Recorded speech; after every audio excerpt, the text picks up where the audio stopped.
Et puis la présentation hier au ministère de la Famille du rapport sur l'étude faite au Gabon en matière de violence exercée sur des enfants. La rencontre était assortie d'une conférence de presse animée en début d'après-midi par la présidente nationale de l'Observatoire des droits des enfants. Blandine Adamvé, Joseph Biogué. Reportage. Présenter le tout premier rapport pour le Gabon en matière de violence exercée sur des enfants. Les sites retenus pour cette étude menée par les experts et autres techniciens intéressés par cette problématique sont les provinces de l'Estuaire, de l'Ogooué-Maritime et du Haut-Ogooué. Les cibles ont été les enfants dont l'âge varie entre 8 et 17 ans non scolarisés et scolarisés, 1140 au total, la société civile, les institutions, les hôpitaux, la prison centrale de Libreville et celle de l'Ogooué-Maritime, pour ne citer que cela. La première observation, par rapport à ce qu'on croyait, on pensait plutôt que les enfants subissaient beaucoup plus de violences à l'extérieur. Mais la plus grande information, c'est que les enfants subissent beaucoup plus de violences dans leur cercle familial. Donc c'est vraiment une information très très importante, ce sont les résultats de l'étude. L'étude révèle que 83% des enfants interrogés définissent bien la notion de violence. Ceci a été formalisé avec force lors de la conférence de presse. D'après les 39 informateurs clés, les violences contre les enfants sont motivées aussi par des raisons économiques, le chômage des parents, la frustration et la précarité des familles, la prostitution, l'abandon de l'école et autres. Par ailleurs, l'on retient que les différents contextes dans lesquels ces violences s'exercent sont la famille, la communauté, l'école et l'appareil judiciaire. À l'occasion de la célébration de son 5e anniversaire et à la journée de l'enfant africain, l'association Femmes Solidaires a fait œuvre utile en apportant essentiellement des produits alimentaires et d'entretien au centre d'accueil Arc-en-Ciel. Une journée marquée par une causerie sur la nécessité d'une cohésion au sein d'un groupement féminin. Marie-Josée Ndombi, reportage.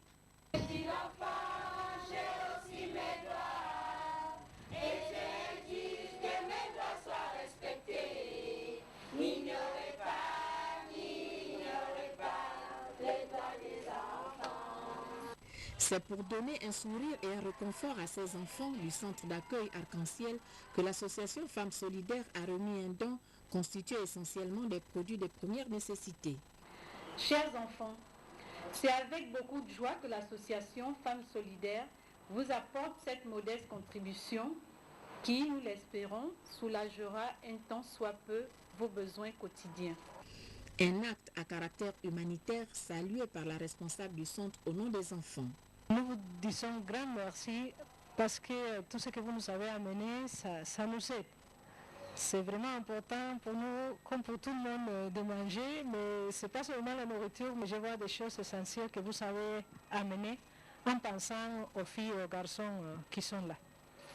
La célébration du 5e anniversaire de l'association Femmes Solidaires aura été marquée par la causerie débat sur les moyens d'action pour une meilleure cohésion au sein d'une structure associative.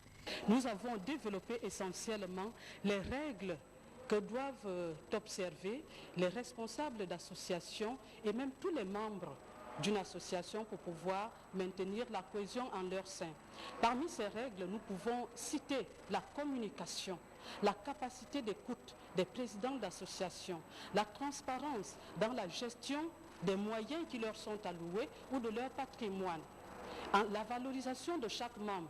Par valorisation, qu'est-ce qu'on peut entendre par là? C'est-à-dire la responsabilisation de chaque membre d'association afin que tout adhérent soit utile pour l'accomplissement de la mission qui a été arrêtée par le groupement de femmes. En termes de perspective, l'on retiendra la réalisation d'un projet agricole. Perception, voyons-nous la même chose? La question n'est pas de moi, mais c'est sous ce thème que le groupe Citibank a donc organisé du 13 au 17 juin aujourd'hui la semaine de la diversité. Pour l'occasion, une exposition a eu lieu dans ces locaux, notamment le jardin de Citibank. Yolande Ekwara, Médarengeng, reportage. Promouvoir la diversité de notre richesse culturelle, c'est tout le sens donné à cette semaine de la diversité, célébrée dans tous les pays où la Citibank est représentée. La responsable de la communication de Citibank Gabon souligne l'intérêt de cette semaine. Cette année, on a essayé de promouvoir à nouveau les œuvres faites par les femmes, des œuvres faites par les femmes avec des matériaux fabriqués au Gabon. Pour la circonstance, plusieurs stands sont érigés afin de permettre aux participants d'exposer leur savoir-faire à travers différentes créations artistiques inédites. J'ai été invitée dans le cadre de la semaine de la diversité pour montrer un peu les possibilités artistiques des créations. Donc c'est clair que la diversité, ça nous interpelle, hein, dans le sens où je travaille différents matériaux, aussi bien le papier que je transforme pour la partie carterie, que les perles et les graines que je transforme pour la partie bijouterie. J'expose les bijoux que je fabrique moi-même, les bijoux qui sont à base des perles naturelles. La célébration de cette semaine de la diversité a vu la participation des élèves de l'École nationale des enfants déficients auditifs à travers leurs activités de peinture par le dessin libre. Et puis dans le cadre de la tournée républicaine du chef de l'État Ali Bongo Ondimba dans la province du Moyen-Ogooué, eh bien, les fils et filles de la localité se sont donc retrouvés autour de leur élu pour préparer l'organisation de ce séjour. Chérel Bungota Arnomégué.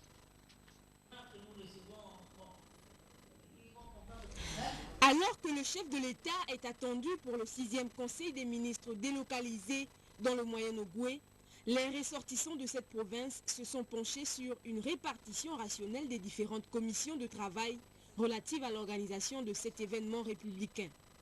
C'est tout à fait normal que les ressortissants du Moyen-Ogooué. Je suis ravie parce qu'il y avait une forte participation des ressortissants de la province, des fils et des filles de la province. Ça veut dire que tout le monde est mobilisé, tout le monde est conscient qu'on doit se serrer la main pour que la fête soit belle à Lambaréné, que le chef de l'État et le gouvernement soient reçus dans la joie, parce que ça va être notre tour. Il y a eu la joie dans les autres provinces, il faut bien qu'il y ait aussi la joie chez nous. Au cours de cette réunion, il s'est également agi de mieux cerner les projets à soumettre au président de la République pour la province du Moyen-Ogooué. En attendant ce séjour qui devra durer 3 jours, les réunions préparatoires se poursuivent à Libreville et à Lambaréné. Et puis la célébration différée de la fête des mères, on y revient. Paul Biogemba a visité les mamans des 5 fédérations que compte le département d'Ikoitini, la localité dont il est l'élu. Patrick Demabio, Olivier Antonio, reportage. Un marathon de plus effectué le week-end dernier par Paul Biogemba à travers les 5 fédérations de son fief, le département d'Ikoitini. L'élu a tenu à l'occasion de la célébration en différé de la fête des mères à magnifier ces dernières dans toute leur symbolique. Nous sommes effectivement venus vous dire merci pour nous avoir mis au monde, merci pour nous élever, merci pour nous encadrer, nous éduquer et nous conseiller comme vous le faites tous les jours. Que ce soit à la fédération 5, la fédération 4, la 3, la 2 ou la fédération numéro 1, l'engouement des mères a donné un cachet particulier à l'événement. Un engouement à la hauteur de l'attachement et de l'affection vouée à un fils reconnaissant des valeurs. Au cœur de votre action et engagement politique, la femme, que dis-je, la mère a toujours occupé une place de choix au centre de vos préoccupations. Ne pouvant rester insensible à cette marque de considération, les mamans vous adressent par ma voix leurs vifs et sincères remerciements. Et que Dieu vous compte de ces bénédictions. Nous louons votre sens du partage et votre gratitude. Ces mères qui vous ouvrent les yeux aux réalités de la terre seront toujours à vos côtés. La mère, omniprésente dans le cycle de vie de l'homme, mérite tous les égards, toute la reconnaissance et tous les encouragements. C'est le message de Paul Biogemba à ses mères, conscients que si aucun cadeau n'égale la valeur d'une mère, ils sont néanmoins un petit témoignage d'une reconnaissance infinie. Nous avons pensé vous témoigner notre reconnaissance en venant vous remettre ces modestes présents qui ne sont rien du tout dans la forme, mais dans le fond, qui soulignent et témoigne réellement notre profond attachement à vos personnes. Message reçu, les mamans des 5 fédérations étaient bien contentes de recevoir leurs cadeaux des mains de leurs fils élus du coin. Elles lui ont exprimé toute leur gratitude, ainsi qu'à la délégation qui l'accompagne. La présidente du conseil départemental du Komo-Manda, Joséphine Andem-Monfumbi, a d'ailleurs reçu un présent de la part de toutes les mères de la localité. Les mères qui, à l'occasion, ont reçu le soutien des pères, à l'instar de l'emblématique Hilarion Guéba. Et dans le même ordre d'idée, un match de football féminin, un tournoi a été organisé donc à Essassa en présence de la présidente du conseil départemental du Komo-Manda, marraine de l'événement, Joséphine Andem-Monfumbi. Reportage. 3e édition du tournoi de football féminin Joséphine Andem-Monfumbi. À Essassa, c'est la marraine en personne qui donne le coup d'envoi. Les objectifs, c'est de renforcer la cohésion, la solidarité des femmes dans le département. La présidente du conseil départemental du Komo-Manda ne croit pas si bien dire. Ce tournoi, organisé dans le cadre de la célébration différée de la fête des mères, fait l'unanimité dans tout Ikoitini du fait de la mise en valeur de la femme en général. Au nom de toutes les équipes, le football club La Flamme de Nkok remercie la présidente du conseil départemental du Komo-Manda, Maman Joséphine Andem-Monfumbi, pour cette initiative louable qui met les femmes au cœur des actions émergentes. De toutes les équipes inscrites, la finale aura opposé Nkoltan en orange, Hancock en bleu. Les jeunes mères ont rivalisé de talent, crochet, tacle, amorti de poitrine, devant un public émerveillé. Les deux équipes se sont départagées au tir au but, 3 buts contre 2 pour Nkok. La 3e édition aura tenu toutes ses promesses et même davantage. Cette année, il y a eu une petite innovation, c'est-à-dire qu'il y a eu la venue des jeunes filles mères en masse par rapport aux années antérieures.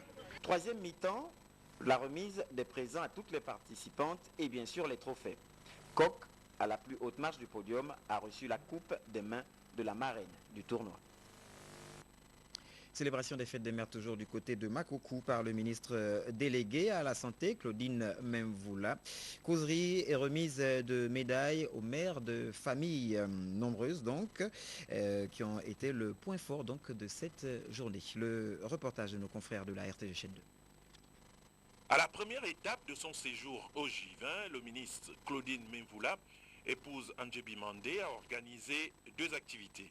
La première a consisté à organiser une conférence débat sur les problèmes de la ménopause et un sujet, comme on le sait, d'importance capitale chez la femme lorsque l'on sait toutes les inquiétudes que cet état suscite chez la gente féminine. La ménopause est la période au cours de laquelle les menstruations, pour parler simplement les règles, de la femme disparaissent. Et à partir de ce moment, les ovaires cessent de libérer des ovules médicalement, mais on peut dire des œufs. On considère qu'une femme est ménopausée lorsqu'une année s'écoule sans qu'elle n'ait de menstrues, sans qu'elle n'ait ses règles. On peut avoir un retard de règles de 6 mois par exemple,